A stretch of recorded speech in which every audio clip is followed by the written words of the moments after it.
So physical properties of alkenes. Alkenes are non-polar or weakly polar compounds. Those are insoluble in water and soluble in non-polar solvents like benzene, ether, chloroform, etc. What do you mean by this? Polar and non polar का मतलब क्या होता है? Polar and non polar, किसी compound को दो charges होते हैं प्लस एंड माइनस, तो वो कंपाउंड हो जाएगा पोलर। और किसी कंपाउंड को प्लस माइनस चार्जेस नहीं रहते तो हो जाएगा नॉन पोलर। पोलैरिटी मतलब प्लस एंड माइनस साइन होना, नॉन पोलैरिटी मतलब न्यूट्रल होना, बराबर है। तो कोई कंपाउंड पोलर रहता है जिसको प्लस माइनस साइन रहता है, मतलब जिसका इलेक्ट्रॉन का सेंटर एंड न्यूक्लियस का सेंटर, अब बोलोगे न्यूक्लियस तो सेंटर में होता है, न्यूक्लियस का सेंटर मतलब सभी जो न्यूक्लियस है उनका एक रिप्रेजेंटेटिव सेंटर, और सभी जो इलेक्ट्रॉन है उनका एक रिप्रेजेंटेटिव सेंटर। तो वो दो अगर सेपरेट है, minus centre and plus centre अगर दो सेपरेट है तो वो कंपाउंड हो जाएगा पोलर कंपाउंड। और पॉजिटिव न्यूक्लियस का सेंटर एंड निगेटिव इलेक्ट्रॉन का सेंटर एक ही पॉइंट पे आ रहा है, तो एक दूसरे को कैंसिल करके वो कंपाउंड को प्लस माइनस साइन नहीं रहेगा तो हो जाएगा नॉन पोलर कंपाउंड। समझा? ठीक है। तो अल्किन्स, कोई अल्किन्स नॉन पोलर है और वो वीकली पोलर कंपाउंड भी है, कोई नॉन पोलर है, या फिर कोई कंपाउंड कैसे है? वीकली पोलर है। वीकली पोलर मतलब क्या? इजीली वो डिटैच हो जाएंगे, वीकली पोलर है। ठीक है, ज्यादा चार्ज नहीं है, प्लस एंड माइनस चार्ज ज्यादा नहीं है। ठीक है। So they are non-polar and weakly polar compounds. Those are insoluble in water. Remember this. Alkenes water में soluble नहीं है. Soluble नहीं हो म्हणजे काय? त्याच्यामध्ये विरघळत नाही. कशामध्ये? Water मध्ये. Okay. So those are insoluble in water and soluble in non-polar solvent. म्हणजे काही solvent हे non-polar आहे. त्यांना प्लस मायनस साइन नाही आहे. अल्किन्स असे नाही. इतर कुठलेही सॉल्व्हंट अल्किन मध्ये बद्दल नाही बोलत आहे. अल्किन काही नॉन पोलर सॉल्व्हंट मध्ये काय आहेत? सोल्युबल आहेत. कुठले कुठले नॉन पोलर सॉल्व्हंट आहेत? नाव दिलेत बघा. बेंझिन आहे, इथर आहे, क्लोरोफॉर्म है। ऐसे जो नॉन पोलर सॉल्वेंट्स है उसमें अगर मैं अल्किन्स को डालता हूं तो अल्किन क्या हो जाएंगे? उसमें सोल्यूबल हो जाएंगे। क्लियर है? ठीक है। They are less dense than water. What is less dense? Oil denser है कि वॉटर डेंसर है? काय बाबा? डेंसर म्हणजे हेवी, वॉटर हेवी की ऑइल हेवी? पाण्यावर तेल तरंगते, तेलावर पाणी तरंगते, पाण्यावर तेल तरंगतं ना, मग हलकं पण आहे, तेल आहे की पाणी आहे? तेल हलकं आहे ना. मग हलकं म्हणजे काय? कमी डेन्स, आणि जड म्हणजे जास्त डेन्स. डेन्स कोण आहे? वॉटर आहे की ऑइल आहे? Water dense. आणि जो हलका आहे तो कमी डेन्स आहे, तो ऑइल, तो तरंग. आता ह्याच्यामध्ये काय सांगितलं त्यांनी? They are less dense than water. म्हणजे काय? वॉटरपेक्षा ते कमी डेन्सिटी, म्हणजे हलके आहे. सो वॉटरवर तरंगू शकतात ते. कोण? कोणाबद्दल बोलतो आपण? अल्किन्स बद्दल बोलतो. आपण काय बघतो हे विसरू नका, कळलं का? अल्किन्स बद्दल बोलतोय. ठीक आहे. From the table 15.3, it is clear that the boiling point of alkane rises with the increasing number of carbons. Alkene पाहिजे तिकडे. Boiling point of alkene, alkane झाले चुकून. Boiling point of alkene rises with the increasing number of carbon. Branch alkene have lower the boiling point than straight chain alkene. Alkene पाहिजे सगळीकडे. Branch alkenes have lower the boiling point than straight chain alkene. Table को check करो. Table बघा. इथिन आहे, propyne आहे, ब्यूट 1 इन आहे, paint 1 इन आहे. Okay, लक्ष द्या. इथिन पेक्षा जास्त बॉइलिंग पॉइंट कोणाचं आहे? प्रोपिनचं. प्रोपिन पेक्षा जास्त बॉइलिंग पॉइंट ब्यूट 1 आहे, म्हणजे ब्युटीनचं. त्याच्यापेक्षा जास्त बॉइलिंग पॉइंट पेंट 1 आहे. म्हणजे जसं नंबर वाढत जातं तसं तसं बॉइलिंग पॉइंट काय होतोय? इन्क्रीज होत जातो. पण सिस आणि ट्रान्स दिले बघा. सिस आणि ट्रान्स. सिस ब्यूट 2 इन, ट्रान्स ब्यूट 2 इन. एकाचा बॉइलिंग पॉइंट 277 आहे, एकाचा बॉइलिंग पॉइंट 274 आहे. बरोबर. मग हा फरक आहे. सिस आणि ट्रान्स मागच्या मध्ये एक्सप्लेन केलं होतं, माहिती आहे? सिस आणि ट्रान्स एक्झाम मध्ये एक्सप्लेन केलं होतं मी. बघा, आठवतंय का? लक्ष इथे द्या. अल्केन दाखवताना आपण सी डबल बॉन्ड सी दाखवतो, म्हणजे तुम्हाला माहिती आहे ना अल्केन दाखवताना. आणि बाकीचे मग दोघांचे 2-2 बॉन्ड. समजा इथे एक्स आहे, इथे एक्स आहे, इथे वाय आहे, इथे वाय. हा एक आणि अजून एक कंपाऊंड सेमच कंपाऊंड. इथे एक्स आहे, इथे वाय, इथे इथे वाय आहे, इथे म्हणजे सिमिलर जे कंपाऊंड होते ऍटम होते ते एका साईडला आहे. इथे डिसिमिलर ऍटम एका साईडला आहे ना. तेच आहे ना, डबल वाय डबल एक्स पण स्ट्रक्चर वेगळं आहे ना. एकाला म्हणतात सिस आणि एकाला म्हणतात ट्रान्स. कळलं का? मग सिस ब्यूट 2 यांचा किती आहे बघा, 277 आहे आणि ट्रान्सचा किती आहे 274 आहे. आणि आयझोब्युटिलिन त्याचा किती आहे 266. त्या तिघांचा बघा मॉलिक्युलर मास सेम आहे 56 56 56 पण बॉइलिंग पॉइंट चेंज होते बघा, कमी कमी होत गेला. 277 274 266 याच्या लक्षात. त्याच्यामध्ये रिझन काय दिले त्यांनी बघा, रिझन काय दिलं बघा. Branch alkanes have lower the boiling point and straight chain alkane. Branch alkane लक्ष इथे आहे.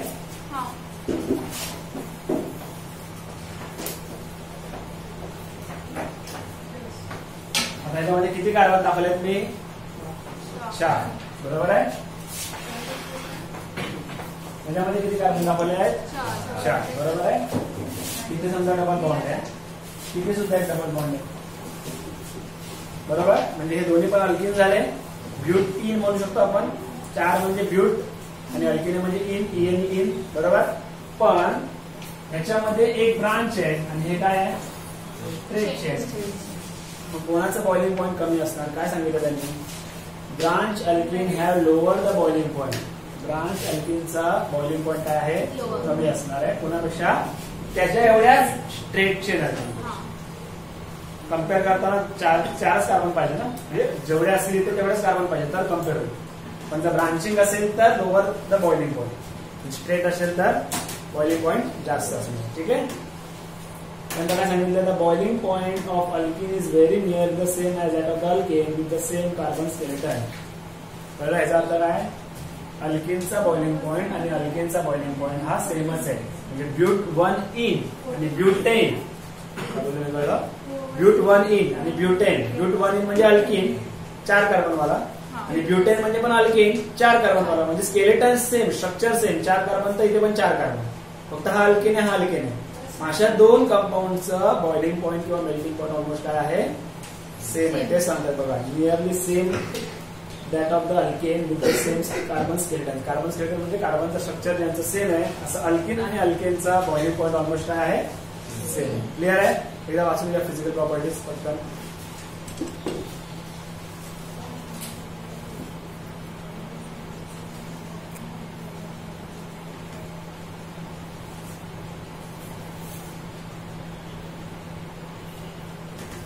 क्या स्टडी करना है हम लोग को, chemical properties of alkyne.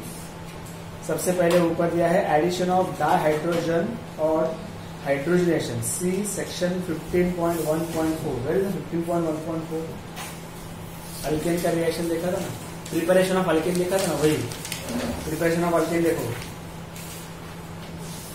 15.1.4. Addition of dihydrogen और हाइड्रोजनेशन. इधर है वो एडिशन ऑफ डाइहाइड्रोजन और hydrogenation.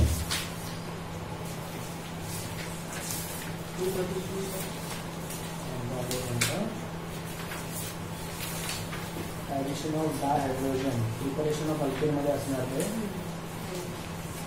Physical properties of alkanes.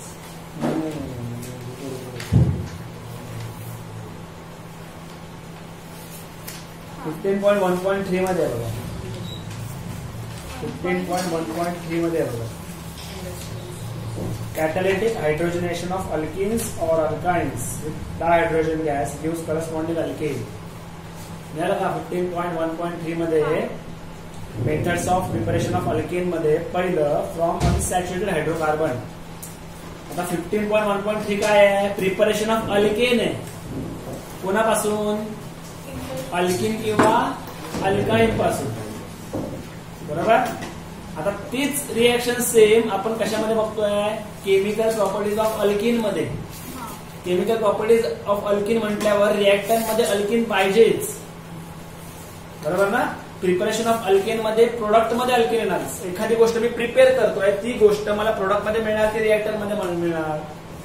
समजा मला अल्केन बनवायचं आहे, म्हणतं ऍरो दाखवला इथे मला अल्केन लिहायला लागेल की मिळणार मला अल्केन बनवायचं असेल तर मला अल्केन मिळणार ना. जेव्हा मी प्रिपरेशन ऑफ अल्केन बोलतोय तेव्हा मला प्रोडक्ट साईडला अल्केन पाहिजे की रिएक्टर साईडला अल्केन पाहिजे? प्रोडक्टला अल्केन पाहिजे. बरोबर आहे. मग प्रिपरेशन ऑफ अल्केन मध्ये आपल्याला प्रोडक्ट मध्ये अल्केन दिसतोय, पण तेव्हा रिएक्टंट कोणतं वापरलंय चेक करा. अल्किन वापरलंय ना, अल्किन किंवा अल्काइन. बरोबर. ही तीच रिएक्शन समजा इथे अल्किन आहे आणि इथे काय आहे अल्केन. आता तेच जर मी केमिकल प्रॉपर्टीज ऑफ अल्किन बोलत असेल, लक्षात है सोफिया, केमिकल प्रॉपर्टीज ऑफ अगर मैं अल्किन बोल रहा हूं तो अल्किन ये चीज रिएक्टेंट में चाहिए की प्रोडक्ट में चाहिए? केमिकल प्रॉपर्टीज म्हटल्यावर आपल्याला त्याला रिएक्टर मध्ये घ्यायचं. मला ते बनवायचं नाहीये, त्याच्यापासून काहीतरी दुसरं मिळणार आहे.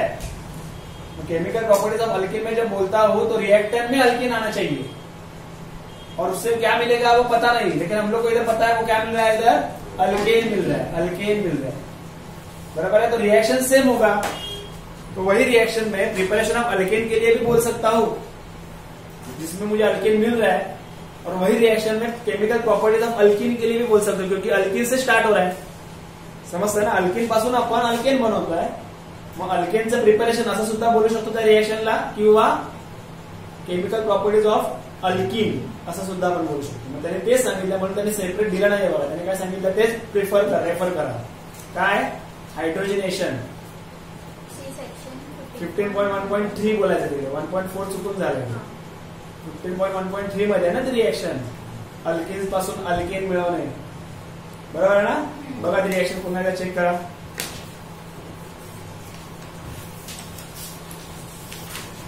कॅटॅलिटिक हायड्रोजनेशन ऑफ अल्किन्स और अल्काइन्स. आता वाचू नका, कारण आपण आता कशासाठी बघतोय ती अल्किनची रिएक्शन म्हणून बघतोय. मग अल्काइन शब्द घेऊच नका लक्षात.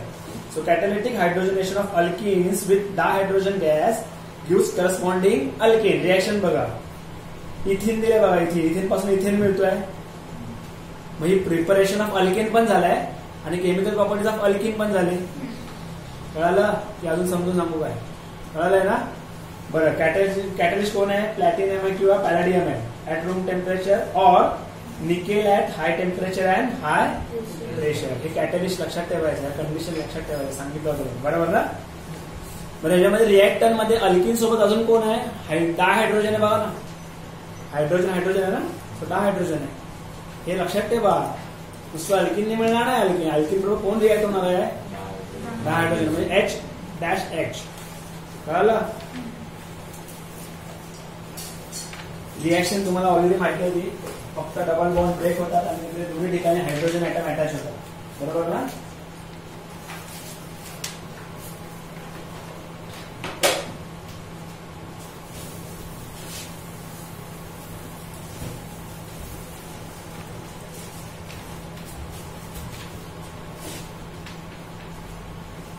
इथे किती पाहिजे हायड्रोजन? जर मी इथिन बोलत असेल तर ह्याचे 2 बॉन्ड इथे आले, राहिले किती बॉन्ड? 2. म्हणजे 2 हायड्रोजन. ह्याचे पण 2 बॉन्ड इथे आले, राहिले किती बॉन्ड? 2. इथे पण 2 येणार. हा झाला इथिन. बरोबर. त्याच्यामध्ये डायहायड्रोजन गॅस ऍड करतो, असं पण देऊ शकतो आपण. H-H आणि आपण H-H कारण हे ब्रेक होणार. बरोबर. जे काही कॅटलिस्ट सांगितलं ते दाखवायचं. राइट. ओके. अब ये हाइड्रोजन ब्रेक होके एक सेपरेट हो जाएगा. इसमें ये बॉन्ड भी ब्रेक होके ये बॉन्ड इधर आएगा, ये बॉन्ड इधर आएगा. इस बॉन्ड को ये H अटैच होगा और इस बॉन्ड को ये H अटैच होगा. अभी क्या हो गया? CH3 बन गया ना. और इधर सिंगल बॉन्ड बचा और CH3 बन गया. तो ये क्या बन गया? इथेन बन गया. इसके किससे मिल गया? इथेन से. वो इधर लिखना चाहिए. CH3 क्या मिला मुझे? इथेन. तो ये रिएक्शन दोनों तरीके से देखी जा सकती है. प्रिपरेशन ऑफ अल्किन के लिए भी ये रिएक्शन है, या फिर केमिकल प्रॉपर्टीज ऑफ अल्किन के लिए भी ये रिएक्शन प्रिपेयर करना. समझा नहीं समझा? उसमें जो अल्काइन बोला है वो वर्ड यूज मत करो जब आप केमिकल प्रॉपर्टीज ऑफ अल्किन के लिए रेफर कर रहे हो. तो क्लियर है? ओके. नेक्स्ट है एडिशन ऑफ हैलोजन और उसको नाम दिया है हैलोजिनेशन।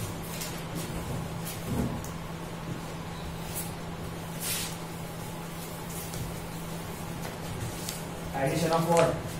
हम लोग क्या देख रहे हैं? केमिकल प्रॉपर्टीज ऑफ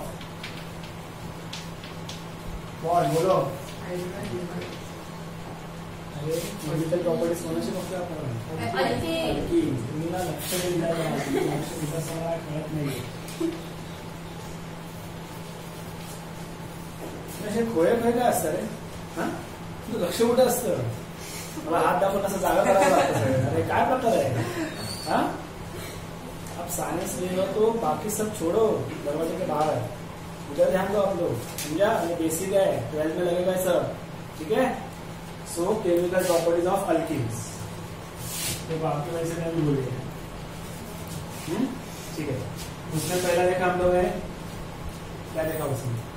बोलो आप लोग, क्या देखा? Physical properties of chemical properties of alkyne में पहला पार्ट देखा ना मैंने, एडिशन ऑफ हाइड्रोजन गैस। क्या कर रहे हो आप लोग? आहे ना पुस्तक समोर एवढं, अरे नशीब पुस्तक ओपन ठेवा सांगतो मी, बरोबर है? अभी सेकंड क्या चल रहा है वो बताओ मुझे। Addition of what? Addition of halogen. त्याला दुसरं नाव काय आहे? हॅलोजिनेशन। हॅलोजन कुठले कुठले आयटम आहेत ते सांगा मला पटकन। हॅलोजन आयटम दाखवताना डॅश टेक्स्ट दाखवतात, मग त्याच्यामध्ये एक तर क्लोरीन येतो किंवा ब्रोमीन येतो किंवा फ्लोरीन येतो किंवा आयोडीन, अशी पाहिजे, ठीक है? ओके, तो अभी हम लोग इन जनरल एक्स बोलेंगे, तो एक्स की जगह 4 में से कोई भी आइटम ले सकते हैं, ठीक है? रिएक्टर में इधर कौन होना चाहिए? कोणाच्या प्रॉपर्टी बघतो आपण? रिएक्टर मध्ये एकतरी अल्किन पाहिजे ना, आपल्याला अर्थ आहे का त्याला? नाही ना? सो एक रिएक्टर म्हणून तो अल्किन है कंफर्म, ठीक है? इधर मैं समझो अल्किन लिखता हूँ, बेसिक अल्किन कौन है पता है ना? बेसिक अल्किन तो इथिन है ना, बराबर है? उसमें क्या ऐड किया उन्होंने? X2। X2 मतलब क्या है? हैलोजन। हैलोजन है, हैलोजन, चाहे वो Cl2 ले लो, Br2 ले लो, F2 ले लो, I2 ले लो, हैलोजन एटम, ठीक है? हैलोजन मॉलिक्यूल, एटम नहीं, मॉलिक्यूल 2 है ना? अब इसमें कैसे होगा बताओ? कैटलिस्ट क्या दिया उन्होंने? Carbon tetrachloride, CCl4 means carbon tetrachloride. और क्या बताया है? रूम टेम्परेचर पे रिएक्शन होना चाहिए। क्या होना चाहिए? रूम टेम्परेचर पे रिएक्शन होना चाहिए। तो उससे क्या मिलेगा मुझे? क्या मिलेगा उसमें? एक बॉन्ड इधर से ब्रेक होगा, बराबर? प्रीवियस रिएक्शन याद करो, H था, ब्रेक होके एक H इधर एक H इधर, हाँ। वैसे ही होगा। इधर X2 है, उसका ब्रेक होके एक X इधर एक X इधर, समझा? हाँ। इधर कैसे लिखेंगे हम लोग? CH2 इधर आएगा एक X, CH2 इधर आएगा एक X, तो ये डाइहैलाइड बन गया। 2 हैलोजन आइटम आ गए ना, इसलिए उसको डाइहैलाइड बोलते हैं। क्या बोलते हैं? और अगर वही दोनों हैलोजन आइटम अगर 2 एडजेसेंट कार्बन पे है तो उसको बोलते हैं विसिनल डाइहैलाइड। क्या बोलते हैं? विसिनल डाइहैलाइड। ये नाम याद रखो। अगर वही हैलोजन आइटम अगर दोनों एक ही कार्बन पे अटैच हो जाते हैं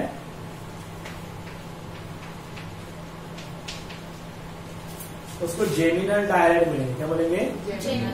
जब डाइहैलाइड में, डाइहैलाइड मतलब 2 हैलोजन आइटम, इतना तो पक्का है। डाइहैलाइड मतलब 2 हैलोजन आइटम, तो 2 हैलोजन आइटम कभी कभी 2 सेपरेट कार्बन पे अटैच हो सकते हैं, एक इधर एक इधर, या फिर दोनों भी एटम एक ही कार्बन को अटैच हो सकते हैं, ठीक है? जब 2 सेपरेट एडजेसेंट कार्बन पे 2 हैलोजन आइटम अटैच हो गए हैं तो उसको बोलते हैं विसिनल डाइहैलाइड। क्या बोलेंगे? विसिनल डाइहैलाइड। अगर वही एक ही कार्बन पे अटैच हो जाएंगे तो उसको क्या बोलेंगे? जेमिनल डाइहैलाइड। क्या बोलेंगे? जेमिनल डाइहैलाइड। याद रखो, ठीक है? तो हम लोग को इधर मोस्ट ऑफ द विसिनल डाइहैलाइड ही मिलेगा, क्योंकि डबल बॉन्ड है ना। डबल बॉन्ड मतलब दोनों का हम लोग देख सकते हैं, दोनों का बॉन्ड ब्रेक हो जाएगा तो इधर एक बॉन्ड ओपन हो जाएगा, इधर एक बॉन्ड ओपन हो जाएगा, दोनों जगह एटम अटैच हो जाएगा, तो ये विसिनल डाइहैलाइड मिल जाएगा। तो अब जब हम लोग ये रिएक्शन देखते हैं तब कौन सी रिएक्शन चालू है? Halogenation, addition of halogen item. Clear है?